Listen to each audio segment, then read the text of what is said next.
Welcome. Thank you for hitting record without me asking.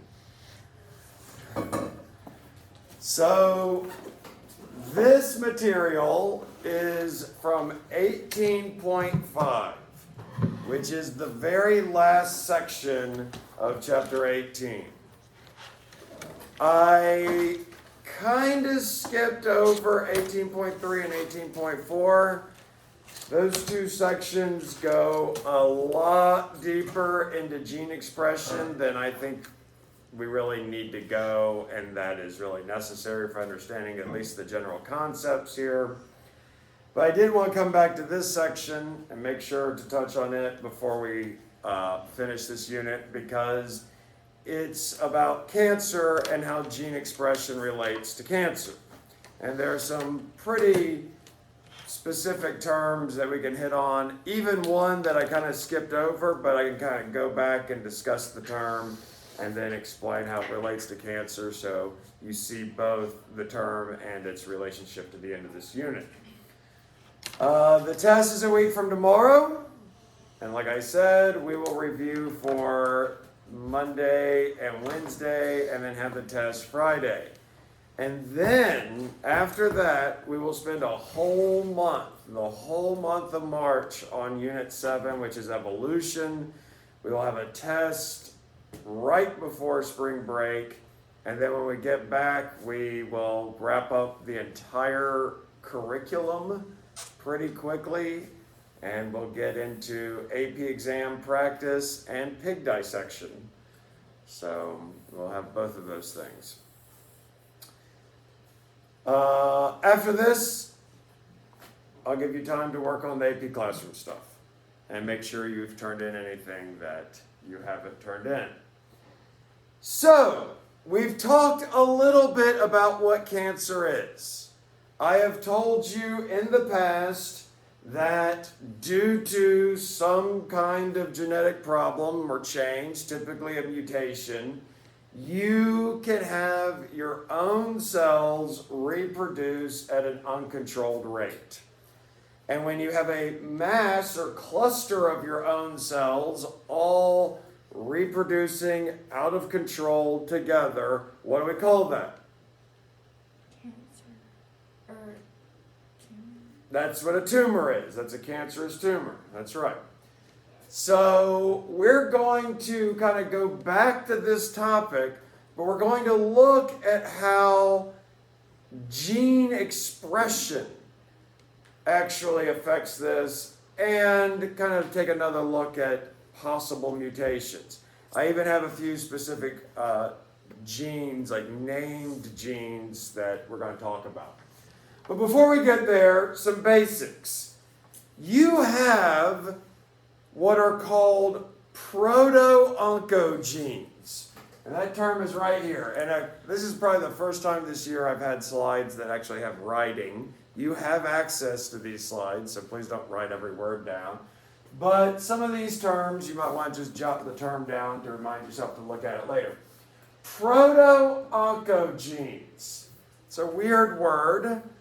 Obviously, you see the word gene in there. Onco, the root here, is the scientific root we use to refer to cancer. So there are oncologists who are actually doctors specialized in treating cancer. So proto means kind of pre or before or early. So we have these early cancer genes in our genome. Now, even though that's a bad sounding title for a gene to have, a lot of these genes are absolutely normal and necessary for you to grow and develop and have a normal life. There's nothing wrong with having some of these proto-oncogenes.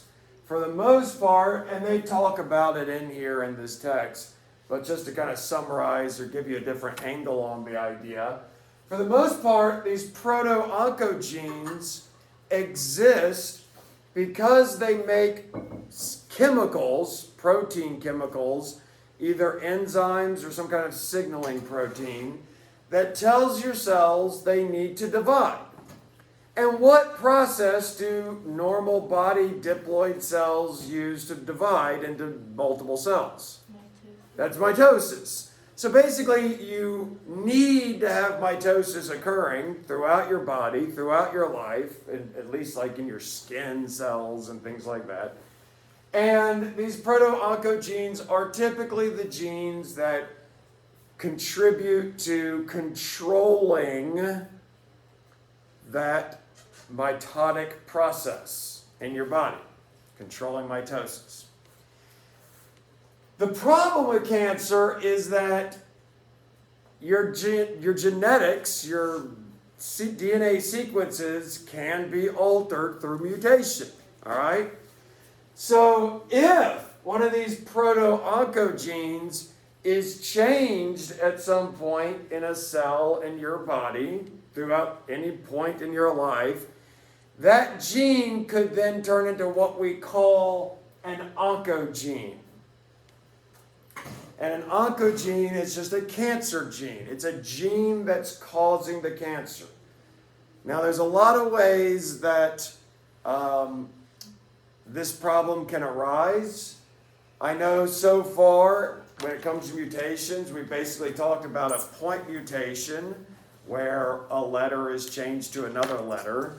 And we've talked about frame shift mutations where you can pull a letter out or add an extra letter in and all the codons shift. We've talked about that, but there are other ways in which genetic changes like this can occur. So I have a little list here. Again, you don't need to write it down. And on the next slide, we're going to look at each of these four kind of in different little boxes on the same chart. But you can see here, point mutation is going to be a possible reason that an oncogene gets kickstarted. But there are these other terms that look very complicated, but I promise you are pretty simple concepts, except kind of this first one that we're going to look at, epigenetic changes. Epigenetics is weird, but it's not complicated. Okay, so it's just going to sound kind of weird when I first describe it to you. So we have these epigenetic changes, translocations, gene amplification, then the mutations that we've been talking about.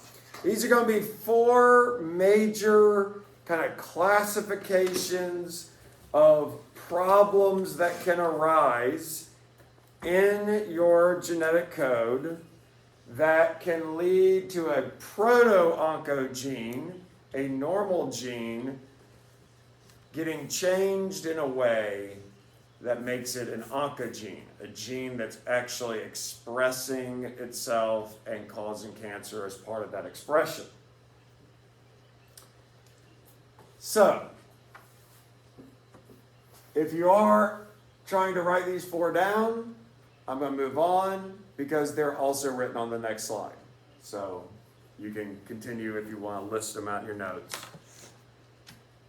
So there are kind of four boxes here, and you see A, B, C, and D listed on each one.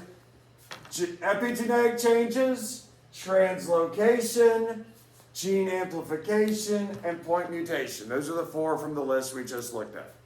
Okay? And we're going to talk about each one individually.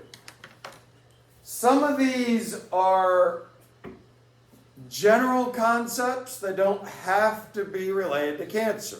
In fact, all of these are genetic phenomena that happen in many instances that don't involve cancer, but cancer can be caused by these. So I want to talk about this first one, epigenetics. This is kind of a weird idea that I skipped over in the middle of chapter 18, but I just want to kind of address it, and then we can look later at how it can lead to cancer. Epigenetics is this concept that you can get certain genes from either parent. But epigenetics goes beyond just whether or not you got the gene. And here is a weird phenomenon that I haven't talked to you about very much, but that we've looked at kind of from the sides. Here, I know it looks like just kind of a mess, but this is basically what a region of any chromosome could look like. You have a lot of DNA, and it's wound up and packaged in what? What do we call the packages of DNA in your cells? That you should have 46 of in every cell. Chromosomes. So the chromosomes that your cells carry are just packages of DNA kind of spooled up like a very long thread into a tighter package. Now here's the thing. You can have a gene, but if you can't express it, it's kind of like you don't have the gene. Now, how do you express a gene? Well, you have to transcribe it and translate it. That was all chapter 17, transcription, translation. You have got to get enzymes like RNA polymerase to the gene so those enzymes can read the gene and make the mRNA and then get that mRNA to a ribosome, and then the ribosome makes the protein. Then the gene is actually expressed. So what happens is this.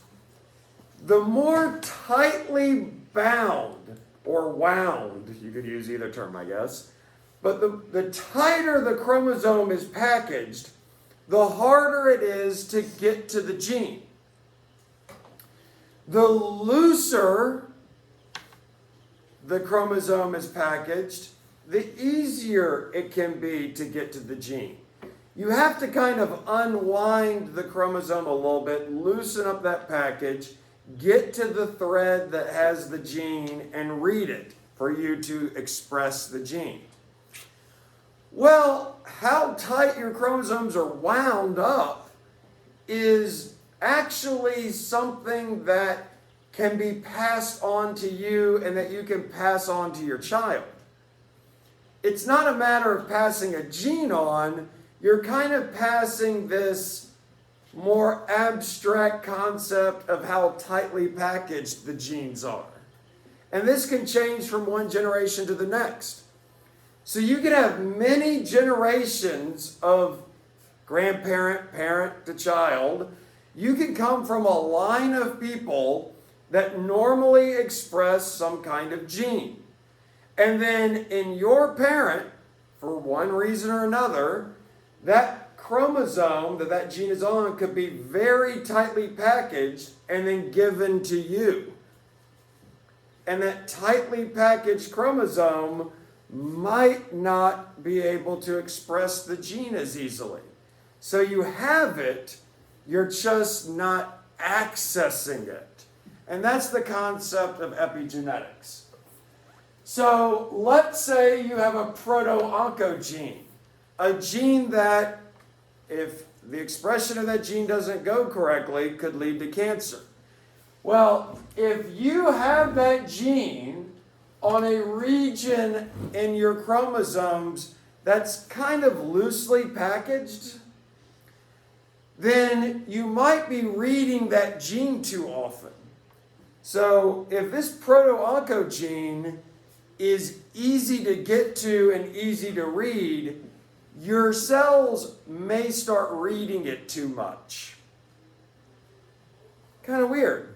It's not a matter of did you get the gene, it's kind of a matter of how accessible is that gene. And this is very new to genetic studies.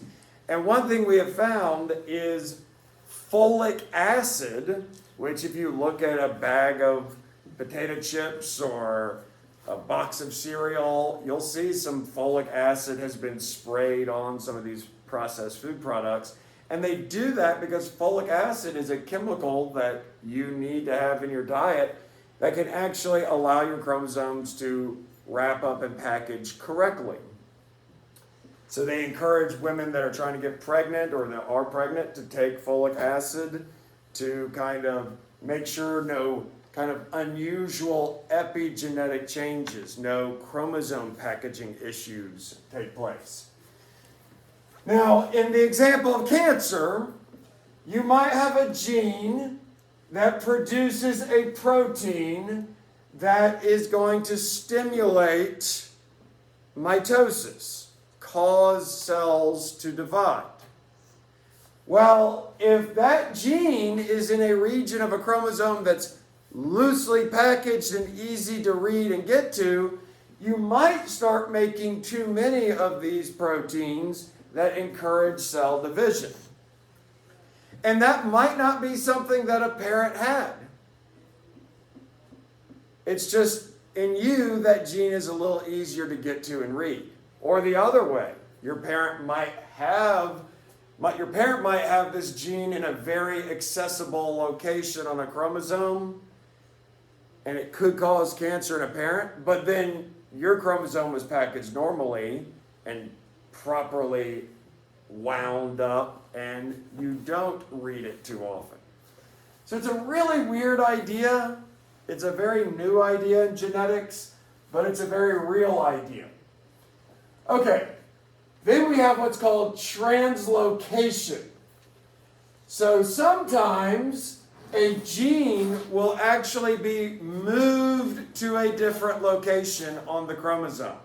Not far, probably on the same chromosome, but where it's supposed to sit on a chromosome might get moved during DNA replication. Just an easy mistake to make. You put the paper in the wrong page of the notebook.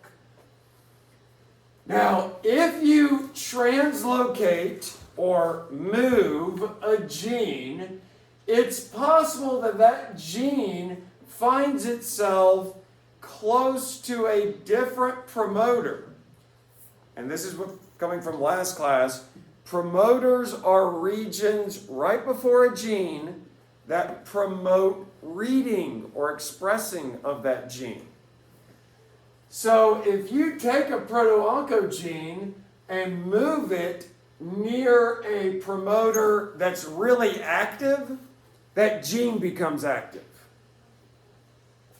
And again, it might start making too much of a protein that encourages mitosis. And so the cells where this happens in may start dividing faster than they should. So again, you might read the gene too often because it's in an easy to access spot, epigenetics. You might read the gene too often because it has been moved near a promoter that promotes the reading of that gene. Next, gene amplification. You can accidentally make extra copies of genes when you copy all of your chromosomes during S phase of DNA replication. It is possible, we have found, that some genes you can actually make multiple copies of. So instead of having a single copy of the gene, the entire gene gets Xeroxed a couple times in a row. And again, you're supposed to make 1 unit of this cell division promoting protein. Now you're making multiple units. You're making many times the number of proteins that you need to trigger mitosis. So mitosis is being triggered more often. So we can make them more accessible. We can make a gene just read more often by changing the promoter that's near it. We can just make more of the gene, all of these by accident, random chance, and that can cause more cell division because you have more divide signals going out. And then, the one we've been talking about, you can just simply have a change at a single point, called a point mutation, in any gene. So the gene itself may not be any more easily read or frequently read or copied over and over. You might still have one gene in the same location, But that gene might change in a way that causes it to make either more protein or what we call like a hyperactive protein. A protein, maybe you're not making more of the protein, you're making kind of a supercharged version of the protein. Most of these proteins break down, and they've actually found cases where you can make a protein that just refuses to break down. So it's supposed to send a signal, hey cell, divide, and then breaks down.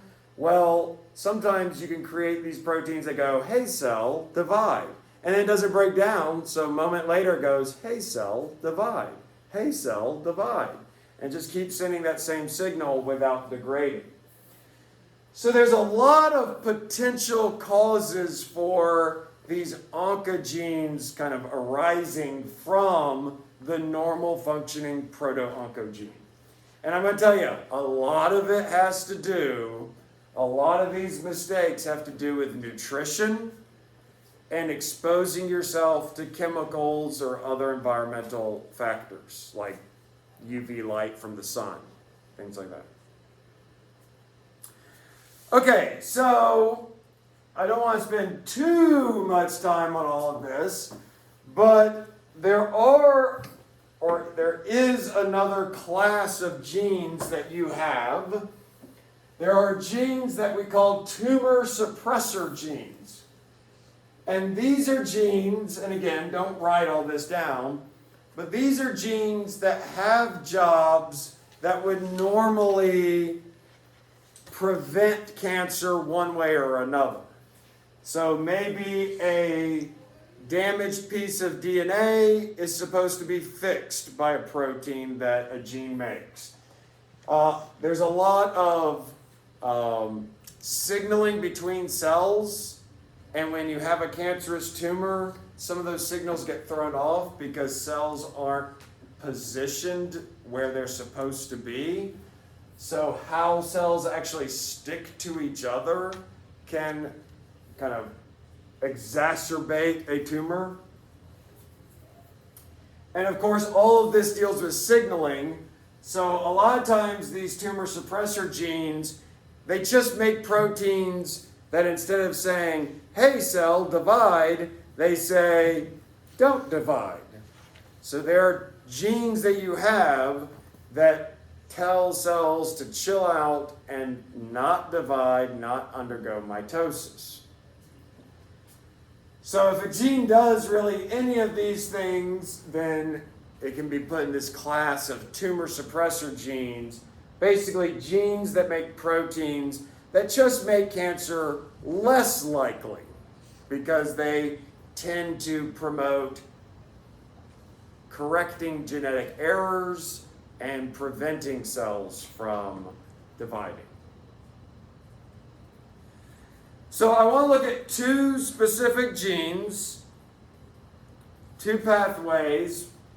I want to just briefly tell you about these genes, and then I'm going to show you two diagrams from your reading and kind of talk you through them, and then we'll finish up with a last slide or two on kind of a gradual tumor development and what that looks like.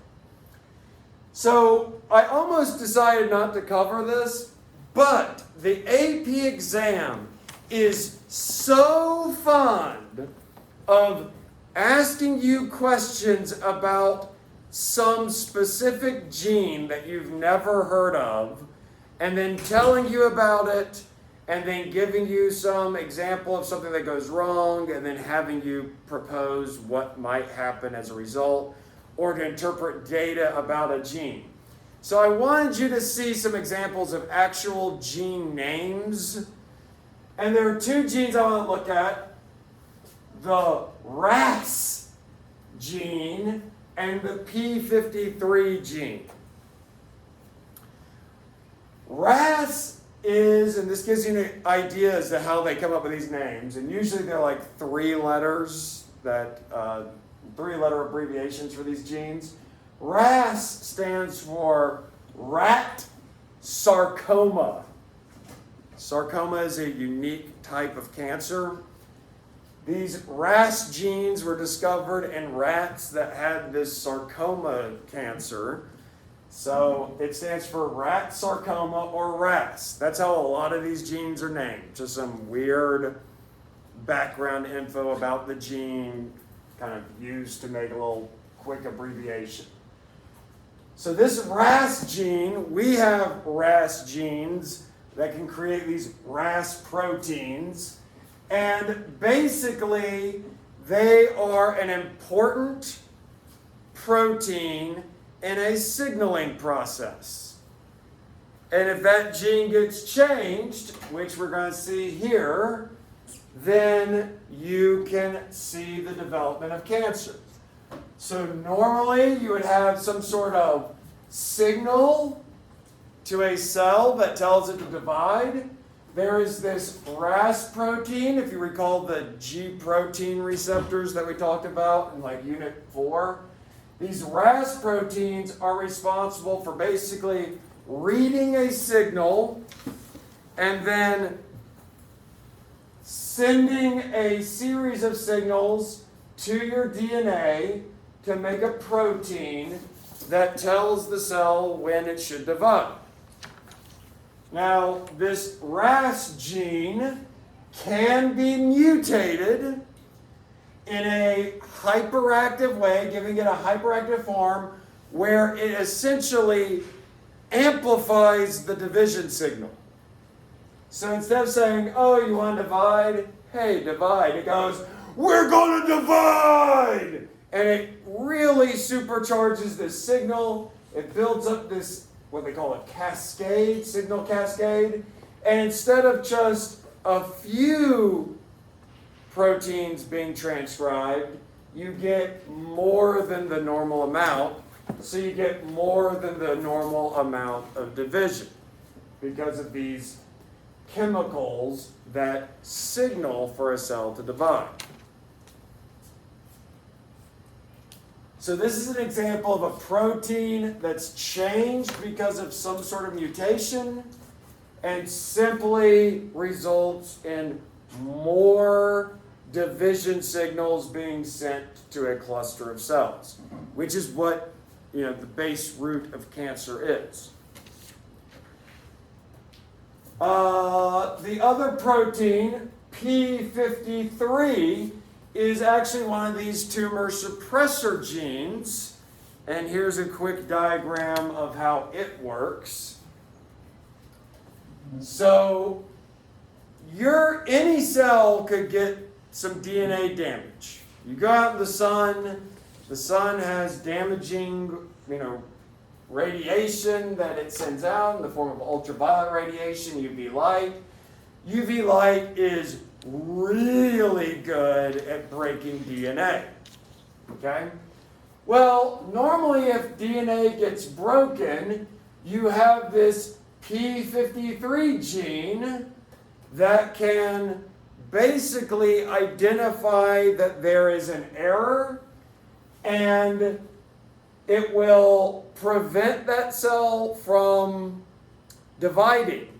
It can actually tell if the error is bad enough and tell the cell, destroy yourself, and the cell will undergo apoptosis and break apart.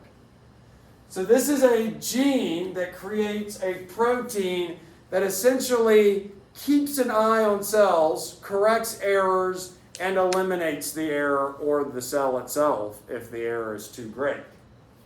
Well, if you have a mutation and that gene doesn't make the correct P53 protein, then you don't have any double check when there's an error, and this cell that could be cancerous, instead of being inhibited and excluded and maybe eliminated, is just allowed to proliferate.